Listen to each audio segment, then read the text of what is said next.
شنو يعني لك الإمام علي بن أبي طالب رضي الله عنه؟ علي بن أبي نعم طالب رضي تفضل. الله عنه وأرضاه أحد الخلفاء الأربعة. علي بن أبي طالب رضي الله عنه وأرضاه زوج فاطمة.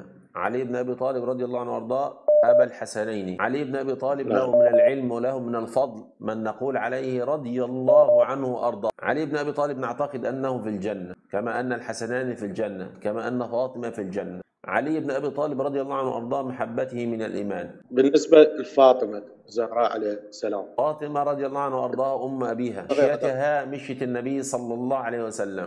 كان النبي هل صلى الله عليه انظلمت؟ وسلم يحبها حبا انظلمت؟ جما. كان النبي صلى الله عليه هل وسلم انظلمت؟ يقف لها إذا أتت، وكان يجلسها بجانبه. فاطمة رضي الله عن فاطمة أم الحسنان. زين، هل انظلمت؟ ظلموها الصحابة؟ هل ظلمها الصحابة؟ لم يظلمها أحد، بل هو افتراء على صحابة النبي صلى الله عليه وسلم. وفاطمة لا تظلم في ظل الصحابة.